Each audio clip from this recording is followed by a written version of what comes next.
Pas adzan niku. Langsung GSD. Ada mana? Ada dari Surabaya.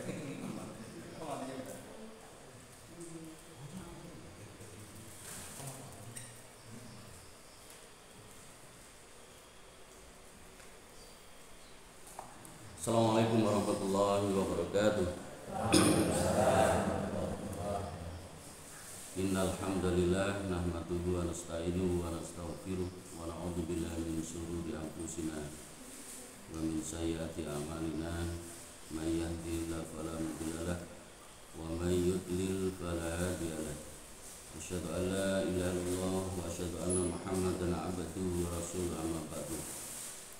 Bapak, Ibu, dan anak-anak yang dimuliakan oleh Allah, alhamdulillah rabbil alamin, puji syukur kepada Allah Subhanahu wa taala. Di kesempatan yang berbahagia ini kita bisa berkumpul dan bertemu dalam rangka untuk terus mengoptimalkan diri menjadi manusia yang berkualitas, terutama dalam hal beribadah kepada Allah Subhanahu wa taala. Salawat serta salam mudah-mudahan tetap tercurahkan pada baginda Rasulullah Sallallahu Alaihi Wasallam. Di kesempatan yang berbahagia ini, mudah-mudahan tidak terlalu lama kita menghormati yang baru datang. Ini luar biasa. Sholat subuhnya orang Surabaya aja di sini. Jalan kerja. Di kemarin kita sempat berbincang tentang syarat sah dan rukun puasa. Ya. Mungkin hari ini kita akan mencoba belajar menguatkan diri untuk menjelang Ramadan, yaitu ada 5 langkah sukses menuju Ramadan. 5 sukses untuk menuju Ramadan itu apa? Yang pertama yang perlu kita kuatkan adalah kita perlu menghayati hikmah dari puasa itu sendiri. Pada saat kita melakukan sesuatu, paling tidak yang perlu kita pikirkan gitu ya. Ya, apa hikmahnya kita melakukan itu? Satu contoh misalkan keputusan yang luar biasa sebagai seorang muslim kemarin, saudara-saudara kita yang di sini ada 2 undangan, yang undangan itu dianggap sama-sama penting. Maka ada kebijakan yang luar biasa bisa menghadiri undangan yang ada di sini dan juga bisa menghadiri undangan yang di Surabaya. Pasti berpikirnya memutuskan itu semuanya karena ada hikmah yang ingin diambil. Minimal hikmahnya adalah menjaga hubungan ukhuwah Islamiyah yang ada di GWK karena warganya sendiri. Yang kedua yang di Surabaya menjalin hubungan dengan pengembang perumahan, gitu ya. Walaupun mungkin hanya diwakili. Nah, begitu juga dengan saat nanti kita berpuasa di bulan Ramadan, perlu kita menghayati apa sih hikmah puasa, gitu ya. Yang pertama adalah puasa itu sebagai perisai. Apa perisai? Benteng, gitu ya, benteng. Yang kedua adalah 2 kebahagiaan bagi mereka yang berpuasa. 2 kebahagiaan bagi mereka yang berpuasa. Apa 2 kebahagiaan itu? Minimal apa? Pada saat berbuka. Apalagi? Saat sahur. Lalu yang ketiga, bebas bau mulut di sisi Allah. Di sisi Allah. Ya, di sisi Allah. Walaupun mungkin pada saat berpuasa kita terutama pasca sholat zuhur ke atas, ya mungkin bisa jadi tetangga sholat kita tetangga, mungkin pada saat kita berinteraksi, berbicara, lawan berbicara kita itu sesuatu banget gitu ya. Tapi di sisi Allah berbeda. Di sisi Allah adalah dibalik menjadi wangi-wangian yang luar biasa. Yang keempat adalah dijanjikan pintu surga khusus. Jadi kursus, yaitu apa? Surga apa? Balasannya orang berpuasa, surga Ar-Rayyan. Surga Ar-Rayyan. Ya. Nanti dilihat. Ada namanya Ar-Rayyan. Oh, Rayyan. Ya, Rayyan mungkin maksudnya Rayyan. Gitu, ya. Mudah-mudahan masuk ke sana ya. Ya. Yang kelima adalah ibadah milik Allah Subhanahu wa taala antara hamba dan tuannya. Kalau perbuatan amalan yang lainnya adalah mungkin Allah memerintahkan para malaikat untuk mencatatnya melalui malaikat siapa? Raqib dan Atid gitu ya. Untuk mencatatnya. Puasa berbeda. Allah langsung ya yang mencatatnya. Gitu ya. Dan perlu kita ketahui dari semuanya tadi itu hikmahnya ya, secara sekilas puasa itu sendiri adalah hal kegiatan yang melatih diri kita untuk selalu ikhlas dengan apapun yang terjadi. Rasulullah SAW bersabda, kullu amali bani Adam lahu illa shaum fa innahu li wa ana ajzi bihi ya wa khalufu famis shaimi atyabu indallahi mirrihil miski, rawahu Bukhari. Dari Abu Hurairah radhiyallahu anhu, Rasulullah sallallahu alaihi wasallam bersabda, semua amal manusia adalah miliknya. Semua amal manusia adalah miliknya kecuali puasa. Sesungguhnya ia adalah milikku, kata Allah, dan aku yang akan memberikan balasan. Kalau Allah langsung yang memberi balasan kan yo beda ya. Gitu ya. Apa kata Allah gitu ya. Mau diberi pahala, apalagi sudah dikatakan tadi itu ganjarannya orang berpuasa adalah surga Ar-Rayyan, surga khusus gitu ya. Surga khusus. Gitu. Itu yang pertama. Artinya ikhlas di sini nggak ada yang tahu orang. Kalau mau kita cunguco gitu ya, cunguco pada keluarga kita, cunguco pada tetangga kita gitu ya. Sahur ikut sahur semuanya, bahkan mungkin membangunkan gitu ya. Sudah. Setelah itu pamit ke istrinya, Dek, aku mau bekerja. Oke Mas, hati-hati gitu ya. Sampai di jalan apa? Mampir warung, ngopi. Ya, ngopi plus lain-lainnya gitu ya. Dan bisa jadi keluarganya, istrinya, anaknya tidak tahu. Bisa jadi. Tetangganya pun tidak tahu.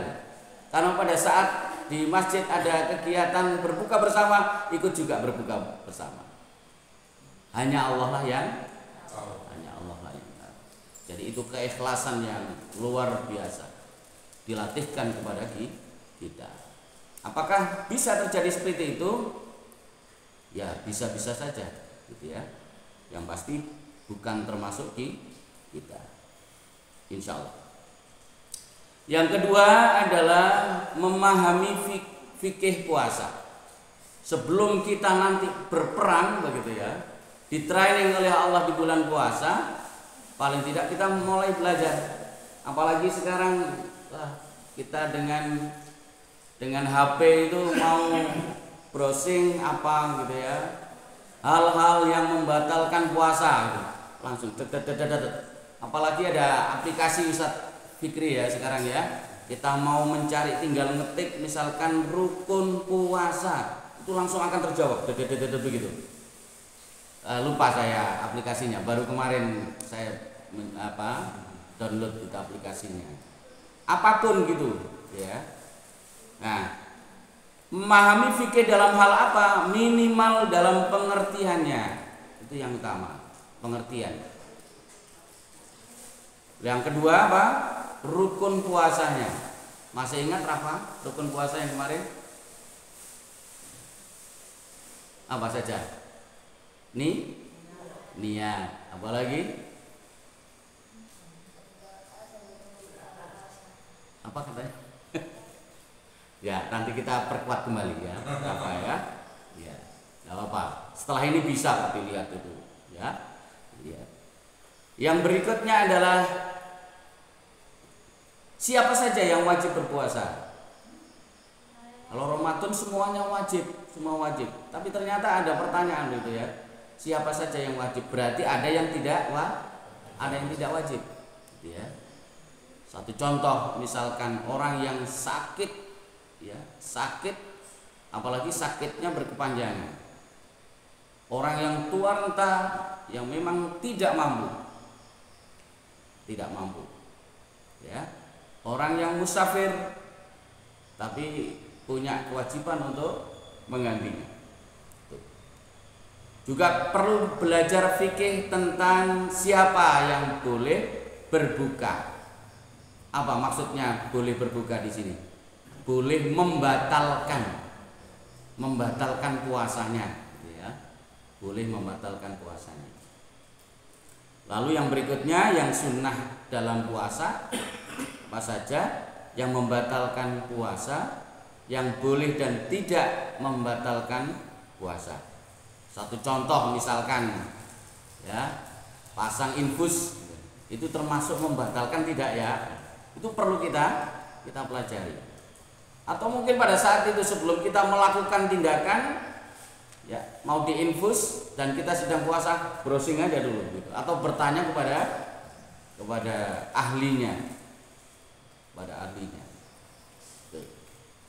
Itu yang kedua. Yang ketiga adalah menjaga puasa kita.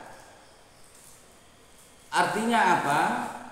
Menjaga aktivitas-aktivitas yang ada kegiatan di dalam bulan puasa. Satu contoh, menunaikan sunnahnya. Nah, sunnahnya contohnya adalah apa? Bersahur itu wajib atau sunnah? Sunnah. Tapi ganjarannya luar biasa. Gitu ya. Apalagi mengakhirkan, nanti ada pembahasannya sendiri. Lalu menjaga dari hal-hal yang merusak pahala dan hikmahnya. Kita jaga hal-hal yang merusak pahala dan hikmahnya. Gitu ya. Yang sunnah misalkan dalam puasa saya sebutkan tadi itu sahur dan mengakhirkan sahurnya. Itu luar biasa ya. Bukan balapan saya duluan sahurnya biar tambah panjang, tidak. Allah dan Rasulnya itu luar biasa. Malah yang sunnah itu mengakhirkan. Kalau yang jadi patokan kita adalah imsak, gitu ya, al-imsak, gitu. Maka disitulah akhir dari kita sahur. Itu mengakhirkan saja sudah dapat pahala, gitu ya. Mengakhirkan. Jadi sahur dan mengakhirkan. Bukan sahur setelah itu tidur lagi menunggu subuh sampai lama, itu tidak. Ya. Berpahala. Contohnya. Ada lagi menyegerakan berbuka. Ustaz dan Allahu Akbar. Aku nggak apa-apa, kuat gitu ya. Tidak. Malah yang disunahkan, yang mendapat pahala adalah segera membatalkan. Ya, membatalkannya pun juga Rasul mencontohkan apa yang kita konsumsi terlebih dahulu. Satu contoh misalkan dengan kurma. Ya, kalau kita berbuka biasanya di masjid itu dikasih kurma hanya 3, begitu ya. Bukan pelit karena memang mahal, ya. Bukan pelit karena memang mahal.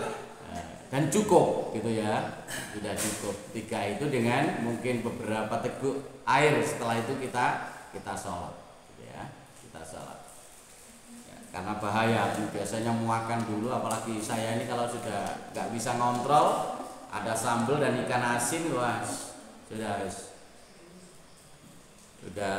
tergeletak kalau sudah gitu. Doa ketika berbuka itu sunnah juga. Berbuka dengan kurma atau air itu sunnah, ya. Jadi menjaga sunnah-sunnahnya. Oke. Lalu apa saja yang mengganggu puasa kita? Apa kira-kira? Mudah marah dan emosi. Mudah marah dan emosi. Apalagi teman-teman yang bekerjanya itu di luar, yang interaksinya adalah interaksi dengan interaksi dengan orang lain. Itu luar biasa. Berdusta, berkata keji, mendengar, melihat dan mengatakan yang buruk, gitu ya. Peringatan dari Rasulullah SAW, betapa banyak orang berpuasa tapi tidak mendapatkan pahala apa-apa dari puasanya, kecuali hanya lapar. Dan betapa banyak orang-orang yang sholat malam, dalam hal ini tarawih, gitu ya, tapi tidak mendapatkan apa-apa selain begadang saja. Berarti ada sesuatu yang di situ ya diabaikannya.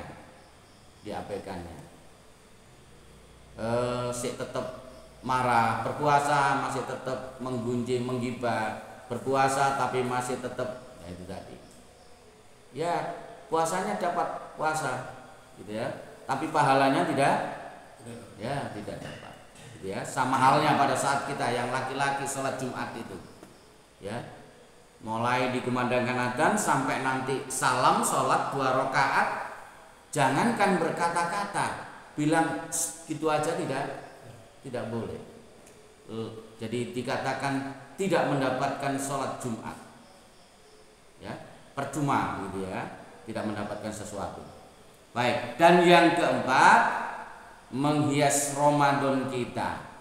Maksudnya apa? Kalau puasa itu adalah inti, kalau rumah ini adalah bagian rumah ini ada bagian-bagian tertentu ini adalah yang utama, maka di situ ada yang ingin menghiasnya. Ya, menghias ya dengan gambar foto-foto, gambar-gambar dan sebagainya. Mungkin dengan lafaz Allah dan Muhammad, itu bagian hias, gitu ya. Apa saja? Penghias yang pertama adalah sholat tarawih. Penghias pertama. Wajib enggak sholat tarawih? Tidak wajib, gitu ya. Tapi kadang kita keliru, ya, malah sholat wajibnya yang dinomorkan sekian, gitu ya. Sholat tarawih wadang, gitu ya.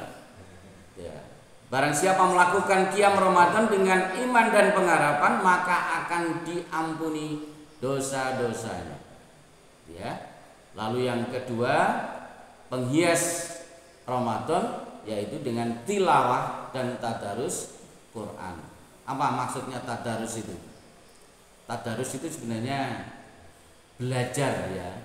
Kesempatan bukan banyak-banyakan, bukan, tapi belajar. Ayo tadarus. Sebenarnya upaya di situ membenahi bacaan, bukan masalah banyak. Makanya kalau ada anak-anak yang mau bergabung, bacaannya retotan, yaitu kesempatan untuk belajar. Karena biasanya semangatnya berbeda antara di luar bulan Ramadan dengan di dalam bulan Ramadan. Penghias yang ketiga, bersedekah dan amal kebaikan. Ini kayaknya saya percepat aja, nanti dalil-dalilnya nanti kita bahas berikutnya, ya. Saya menghormati yang baru datang. Lalu yang penghias yang keempat, memberi berbuka, ya. Insya Allah kalau bulan-bulan Ramadan saat ini kan luar biasa. Jangankan bulan Ramadan, Jumat berkah saja setiap masjid sekarang sudah ada nasinya, Pak RT, ya. Semuanya masjid, gitu ya. Ya, ada nasinya, menyiapkan dan berlomba-lomba untuk menyiapkan. Penghias yang kelima, itikaf di akhir Ramadan. Penghias yang keenam, umroh. Mudah-mudahan kita dimampukan, ya. umroh di bulan Ramadan, berdakwah dan jihad. Berdakwah itu ya bisa menyampaikan apa yang bisa disampaikan tentang kebaikan, gitu ya. Kebaikan sekecil apapun. Jihad dalam hal apa? Ya, yang bekerja mencari maisha, bekerja mencari nafkah, itu jihad, bagian dari jihad. Anak-anak yang belajar itu jihad, ya. Man kharaja fi talabil ilmi fa huwa fi sabilillahi hatta yarja. Jadi siapa yang keluar dari rumahnya mencari ilmu, dia fi sabilillah. Dia termasuk di jalan Allah, masuk bagian dari jihad, gitu ya. Tuh. Lalu nanti mungkin benarkah tidur orang puasa adalah ibadah? Nah, ini nanti juga perlu kita lebih detailkan lagi. Dan yang kelima, mempertahankan Ramadan, mengistiqomahkan amalan-amalannya dan selalu berdoa untuk sampai kepada bulan Ramadan berikutnya. Allahumma barik lana fi Rajab wa Sa'bana wa balighna Ramadan. Ya Allah, berkailah di bulan Rajab dan Sa'ban, dan sampaikanlah kami pada bulan Ramadan. Itu dilakukan para sahabat Rasulullah di setiap akhir, gitu ya. Setiap akhir 6 bulan berikutnya. Kalau kita mungkin baru masuk Rajab, ya, baru masuk Rajab. Baik, itu saja mungkin yang bisa kami sampaikan. Kayaknya tidak ada tanya jawab untuk hari ini. Mudah-mudahan kita disampaikan kembali di Ahad pagi pekan depan, terutama kita disempurnakan dalam menjalankan ibadah di bulan Ramadan 1445 Hijriah. Kita akhiri dengan membaca hamdalah. Alhamdulillahirabbil alamin. Subhanakallahumma bihamdika asyhadu an la ilaha illa anta astaghfiruka wa atubu ilaik. Wassalamualaikum warahmatullahi wabarakatuh.